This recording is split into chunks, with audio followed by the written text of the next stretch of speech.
Hai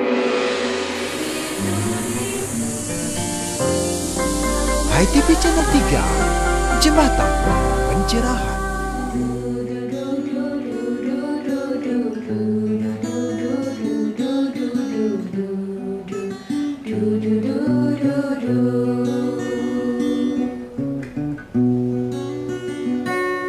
Jagalah jarak agar kita tanpa jarak antara raga dan jiwa. Jagalah jarak namun hati selalu dekat, tetap di rumah kerja dan kerja. Ini saatnya kita mulai. Rahajang Rauh di kanal YouTube Hai TV Channel 3. Napi Oti, apa kabar? Semoga seluruh rahayu dalam karunia yang widi. Sengaja dipilih Rudraksanada sebagai ilustrasi awal pertemuan kita yang masih diwarnai berita dan anjuran menghindari pandemi. Selalu cuci tangan, keep distancing, tetap di rumah, tapi tetap berkarya, work from home, seperti Hai TV Channel 3 yang akan selalu mengupdate tayangannya berupa tontonan, berisi tatanan, memberi tuntunan, guna meningkatkan kualitas rada dan bakti kita, karena Hai TV Channel 3, Jembatan Pencerahan. Bersama saya Diah Parisia, kita awali dengan Warta Flash, dilanjutkan dengan acara menarik lainnya. Tetap di rumah, tetap bersama Hai TV Channel 3. Jagalah jarak agar kita tanpa jarak antara raga dan jiwa. Jagalah jarak namun jangan berjarak, apalagi dengan Sang Pencipta. Dekatlah dekat, bersila di tatap kurang, mohon ampunan yang widiwasa.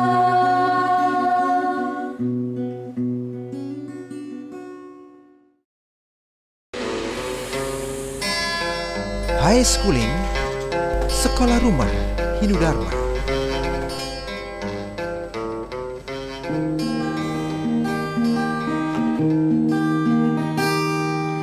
Inilah media yang sangat sederhana, sekolah rumah dari rumah Hindu-Dharma. Hai semua Hindu, para siswa-siswi Hindu, High Schooling namanya rumah Hindu-Dharma. Teman-teman high school, kita jumpa lagi dalam High Schooling on the Spot di kawasan Balihandara. Kita akan mengikuti lokakarya pengenalan dan penerapan ornamen Bali di Pura Balihandara. Mari kita ikuti lokakaryanya bersama Bapak Suyoga. Ya, adik-adik, ini kita berada di depan atau di Jabar Tengah dari Pura Balihandara. Ya, kita ada di depan Candi Bentar. Ya, Jadi bentar ini apa saja Pak bagian-bagiannya?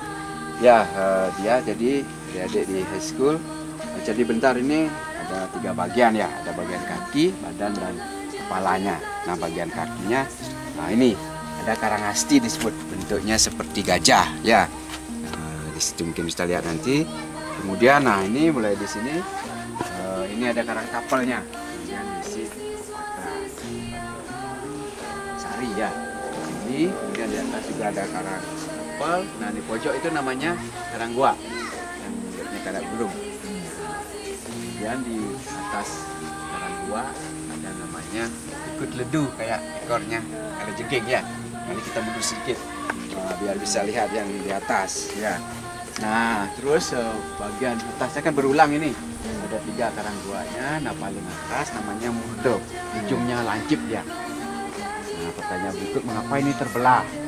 Nah ini ibarat gunung ini jadi lambang gunung ini terbelah. Jadi kalau kita sudah mau memasuki pura, pikiran kita yang terbelah itu harus sudah mulai berkonsentrasi, berpikir khusus tentang persembayangan ya kepada dewata yang berstana di dalam pura. Nah, Pak Yoga, Ya.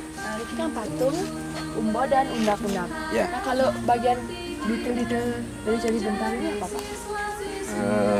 Ya, jadi adik-adik Candi Bentar bagian kakinya ini, nah, bagian palih batur namanya segini. Ini ada pas hujan namanya ya. Kemudian ada palih ganggong, ada pai. Ya, nah ini gajah ini Karangasti ya. Karangasti. Kemudian ini berulang lagi. Yang bentuknya lentung seperti ini ada pai. Kemudian ini ganggong. Ini juga pai. Ini ada ganggongnya, ada sepitan di sini. Nah ini udah mulai palih bagiannya, badan. Badannya. Ya, bagiannya. Nah, diisi karang tapel lah, bentuknya kayak gajah ya. Ya, diisi pacu tunggal di sini.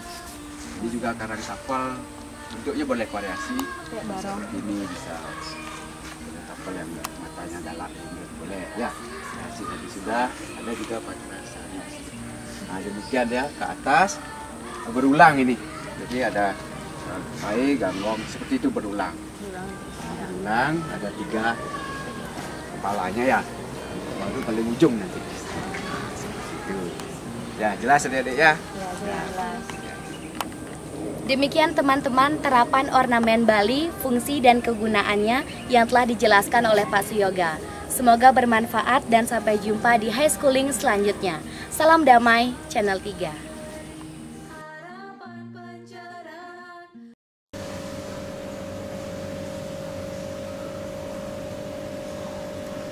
Keep distancing, sebuah keniscayaan. Memakai masker, cuci tangan, dan jaga jarak. Tapi kendati kita berjarak, biarkan hati tetap dekat, bahkan tanpa jarak. Untuk Hindu Dharma bercahaya.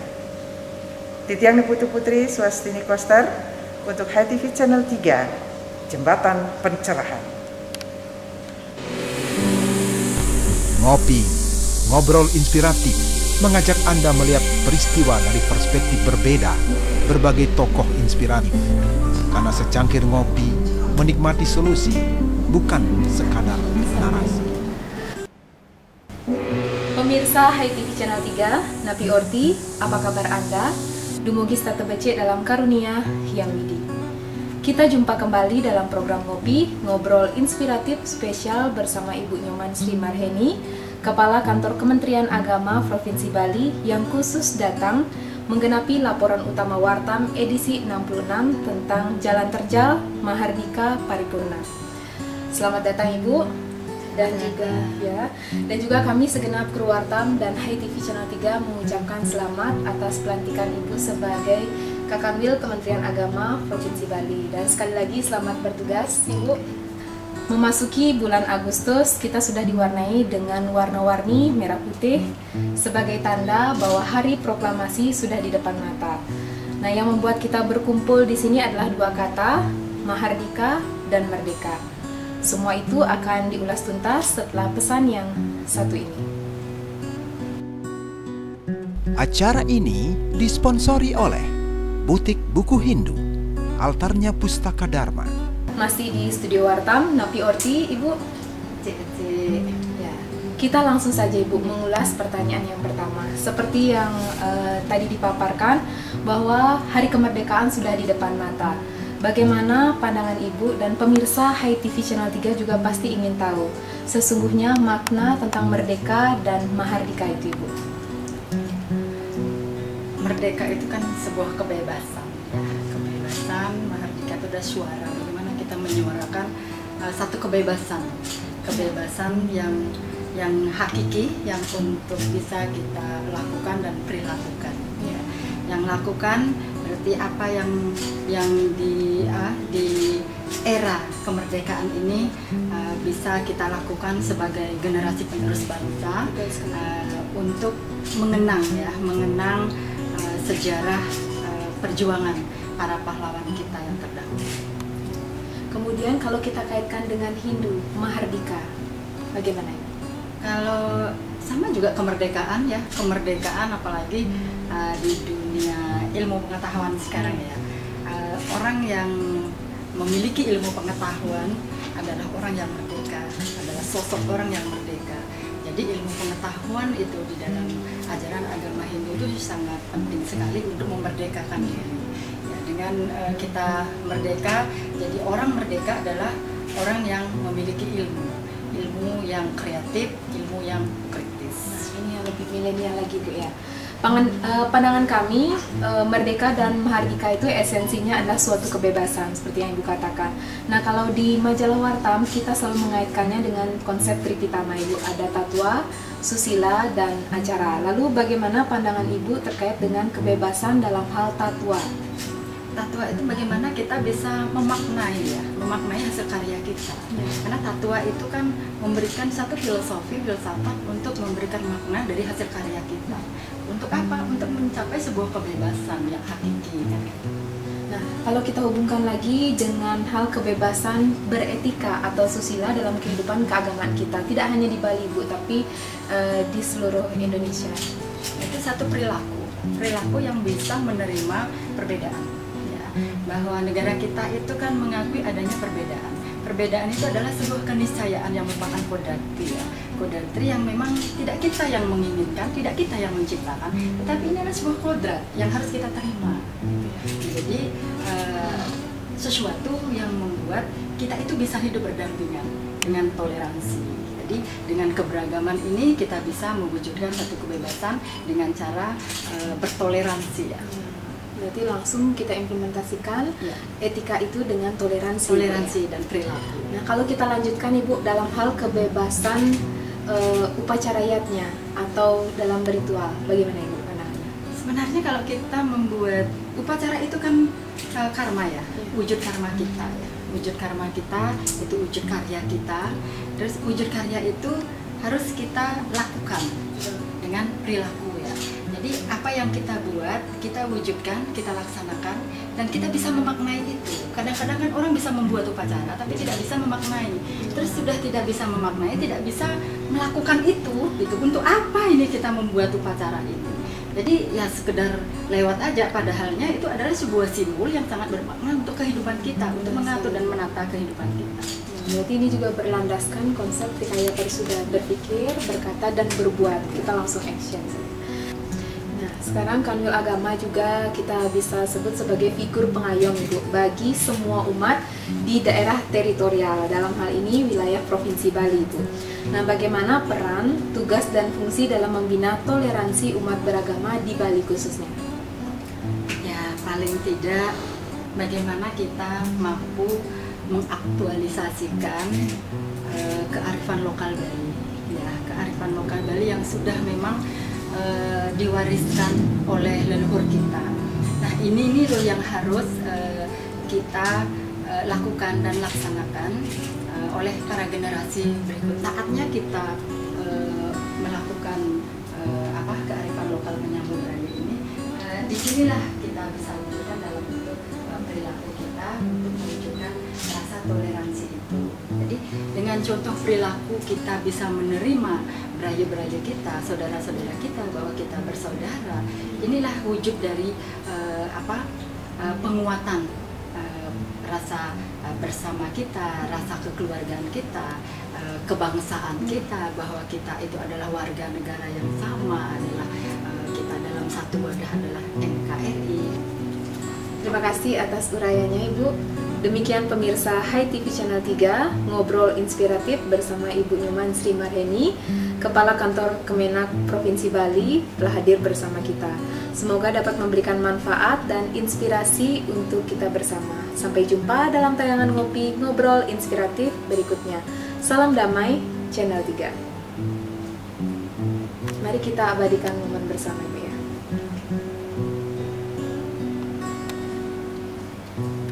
Tiga, dua.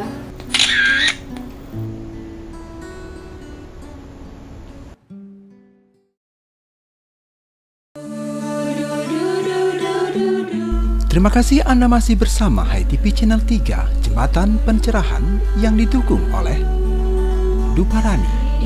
Sebentar lagi, Manik, kata-kata.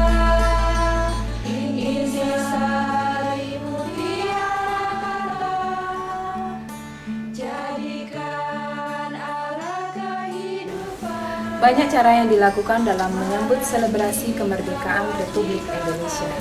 Kalangan umum biasanya melakukan dengan lomba makan kerupuk, balap karung, panjat pinang hingga baris berbaris 17 bulan 8 1945. Semua melambangkan kegembiraan karena bisa meluapkan rasa ayu bahagia hari merdeka. Kalangan lain juga sering menempelkan bendera merah putih ukuran kecil di kaca mobilnya atau menggeret bendera merah putih skala besar di depan pekarangan rumahnya. Lain halnya dengan anak-anak Bali Santi yang merayakan hari merdeka dengan mengulat tipat merah putih. Apa arti dua warna merah putih menjadi satu bangunan geometri, ketupat merah putih? Seperti filsafatnya mengingatkan kita menganyam ketipat, artinya menyambungkan beberapa bilah atau unsur yang sama sekali terlepas, lalu menyatukan dalam bentuk bangun rupa yang dibuat. Satu elemen warna merah dianyam dengan satu unsur warna putih, sedemikian rupa dengan mengikuti kaidah titik papat. Maka terbentuklah tipat merah putih. Ketipat sebenarnya menjadi bagian penting dalam sarana upacara dalam ajaran agama kita. Catatannya bahwa perbedaan warna dan unsur dikolaborasikan menjadi satu bentuk yang sangat berguna dalam berbagai event sosial atau event keagamaan.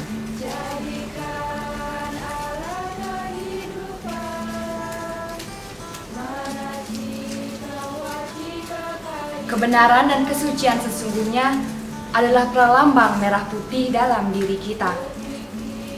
Inilah kekuatan yang tak terpisah, merah dan putih, darah, daging, dan tulang kita.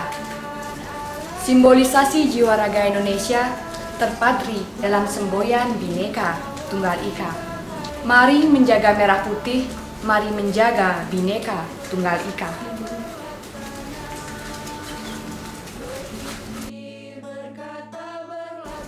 Dirgahayu Republik Indonesia. Kami keluarga besar Santi Foundation untuk Hai TV Channel 3, Jembatan Pencerahan.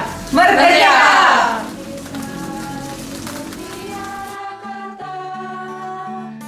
Jadikan arah kehidupan, mana jika wajika kaika. Inilah manik kata-kata, intisari Merdeka!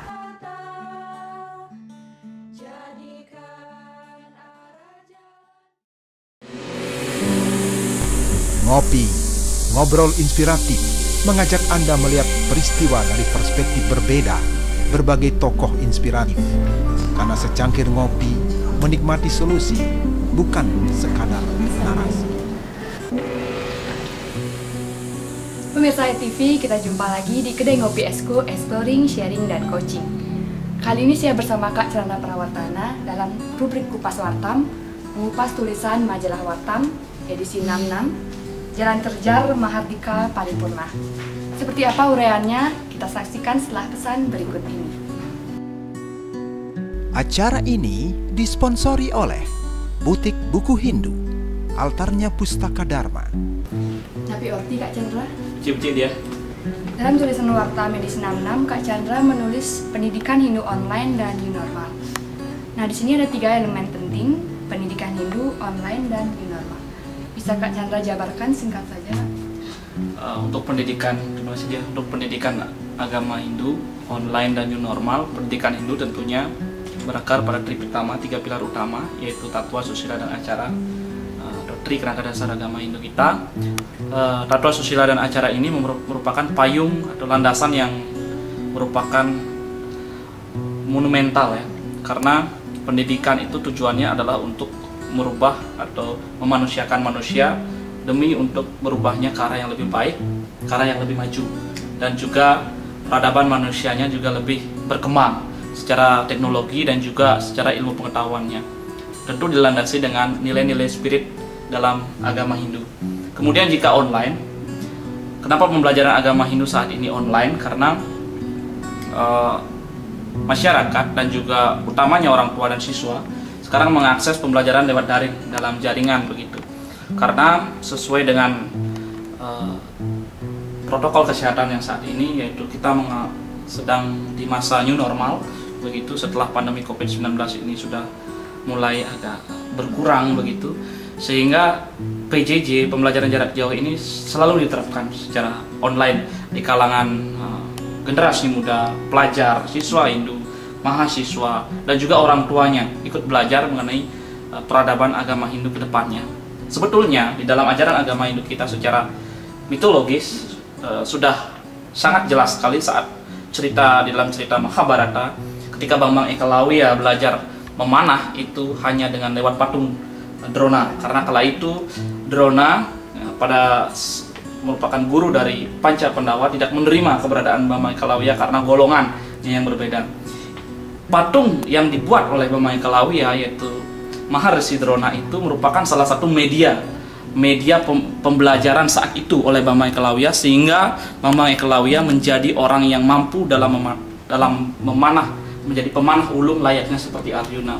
Sama seperti pembelajaran saat ini dengan media online dari Google Meet, Google Classroom, kemudian Zoom meeting, kemudian Cisco Webex meeting, kemudian teleconference, itu merupakan pengejawatan atau kristalisasi peradaban budaya yang berkembang produknya dari patung ke online saat ini. Apakah dulu sudah mengenal online? Sudah, tetapi kewikanan atau kepintaran dari Bambang Ekalawiya itu belajar secara otodidak lewat patung. Patunglah sebagai medianya. Pirantinya, alat teknologi itu tujuannya adalah untuk mempermudah manusia saat belajar. New normal ini adalah merupakan salah satu masa atau patra atau situasi pembaharuan saat kita belajar. Kita harus menyesuaikan hal itu sehingga kemajuan dalam dunia pendidikan selalu terjadi. Demikian dia. Lalu pesan apa yang ingin kakak sampaikan kepada pembaca wartawan?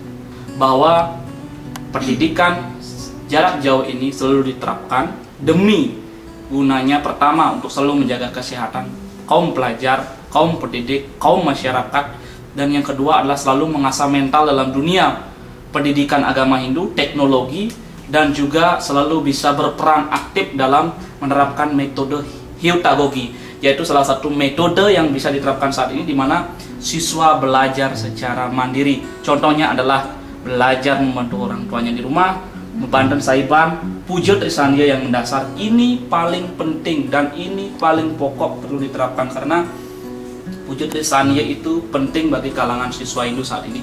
Bahkan mahasiswa pun harus rajin-rajin juga puja trisandia. Dan sebagai closing statement Kak, singkat saja. Yang pertama, selalu laksanakan protokol kesehatan dalam dunia pendidikan, memakai masker, sanitizer, dan seterusnya. Kemudian yang kedua adalah kita harus terbiasa dengan kehidupan new normal ini, harus mentradisi begitu. Yang ketiga adalah selalu laksanakan Permendikbud, yaitu dengan Surat Edaran Menteri Pendidikan, yaitu SE nomor 14 tahun 2019, terkait dengan bagi kaum pendidik, guru, dan dosen, juga itu adalah menyederhanakan rancangan pembelajaran dan juga rancangan materi perkuliahan, sehingga terwujudnya merdeka belajar, merdeka di kampus, merdeka saat kuliah bagi kaum generasi muda saat ini, merdeka jiwani dan ragani. Terima kasih Kak Chandra, paparan sangat menginspirasi. Pemirsa, demikian tadi Ngopi Esko bersama Kak Chandra Prawardhana. Semoga menginspirasi untuk kita bersama. Saya Diah Parisya dan Kak Chandra Prawardhana mohon pamit undur diri. Salam damai Channel 3.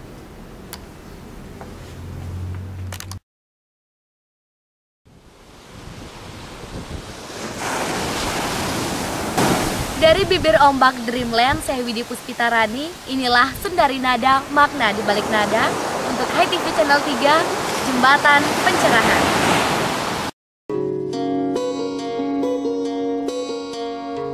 Sebentar lagi Anda akan ikuti Sundari Nada, jalinan makna di balik nada.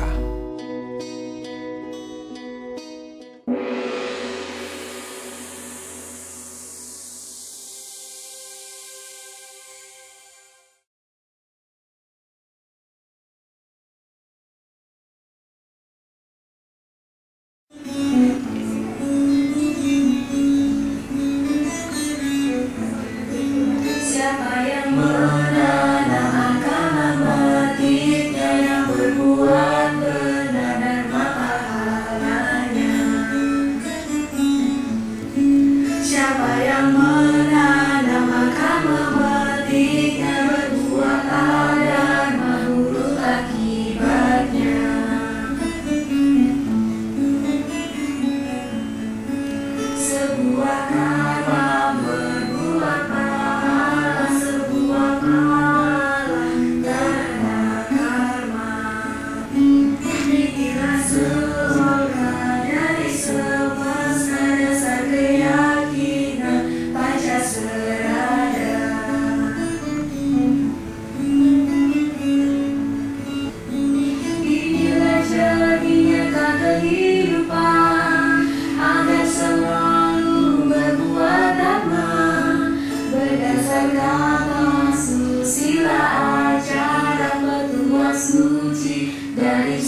Lantunan Sundari Nada, makna di balik nada, menjadi sajian akhir kebersamaan kita. Semoga penggalan liriknya dan melodi menginspirasi kita, membangun spirit dalam diri dan bermanfaat sebagai pelita jiwa Hindu Dharma. Mewakili seluruh kru Hai TV Channel 3, saya Diah Barisia mohon pamit undur diri. Terima kasih atas kebersamaan Anda para pahlawan Dharma. Karena hanya dengan menonton saja, Andalah pahlawan yang telah ikut menganyam jembatan pencerahan sampai ke seluruh pelosok hati umat sedharma. Tetap di rumah, tetap berkarya, menginspirasi banyak orang seperti spirit Hindu sesungguhnya, harmoni, inspiring, natural, diversity, namun tetap united. Tetap jaga jarak, namun hati tanpa jarak dengan satu keyakinan yang sama, bahwa hanya ada satu orang yang terus diizinkan untuk menyalakan lentera Hindu Dharma agar tetap bercahaya paripurna. Orang itu adalah Anda. See you later, have a nice day, salam damai, Channel 3. Nyadilah Trikaya Parisuda, Manacika Wacika Karmadika, hingga perbuatan yang disucikan jadikan arah tindakan kita. Jalanilah Trikaya Parisuda, Manacika Wacika Karmadika, tiga perbuatan yang disucikan jadikan arah tindakan kita.